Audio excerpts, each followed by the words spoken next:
We're in a slightly rainy Austria to drive this, the Porsche Cayenne Coupe, which, as the name suggests, is a coupe version of the Porsche Cayenne.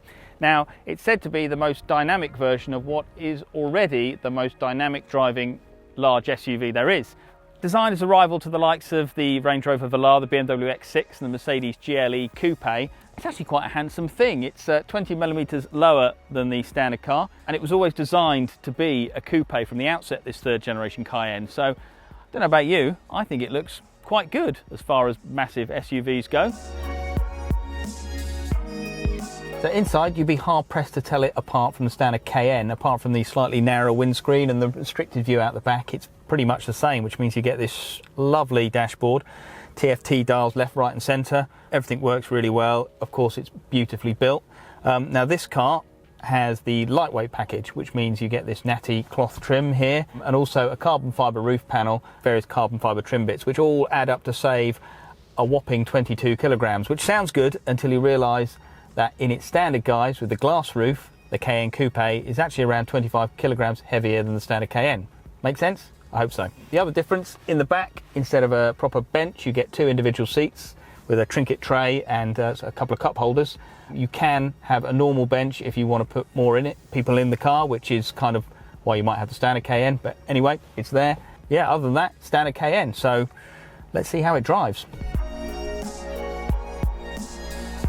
So what's it like to drive? Well, without being disingenuous, if you've driven a standard Cayenne, you've got a pretty good idea. Now, that may sound bad, but frankly, we are talking about one of the best handling, fastest SUVs on the market. And in coupe form, well, it's just as good. I mean, this car pretty much has all the dynamic toys thrown at it. So we've got the PDCC adaptive chassis control, the anti-roll technology. We've got the torque vectoring rear differential, and we've also got the four-wheel steer. So it's got the rear axle that turns the wheels in the opposite direction at lower speeds, same direction at higher speeds. And as a result, this car is, for a car that weighs, let's not forget, about 2.2 tons, is seriously agile on the road. I mean, there's that otherworldly sense of immense turning. You turn the steering wheel and the car responds. You feel the rear rotating. I mean, it is uncanny. The car shouldn't be able to do what it does. And because it's a turbo, we've got 542 brake horsepower from the 4-litre twin turbocharged V8, and it is, well, indecently fast, almost antisocially fast. I mean, there's no way a car this big should be able to go this fast. It just covers the ground at an astounding rate. One thing is for sure, and I'll be honest here, despite the 20mm lower roof line and this car's carbon roof, I'll be lying if I could say there's any difference to the way the car feels. The lower centre of gravity, it's so marginal that you'd have to be driving on a track or like your hair was on fire to notice any difference. But it doesn't really matter because no other car this size and this height handles as adroitly and with such nimbleness as the Cayenne. I mean, it's still a big car. You feel it on some of these more narrow roads. You sort of breathe in slightly as you reach a pinch point. But the rest of the time, it's just staggering. It really is. I mean, it's not fun.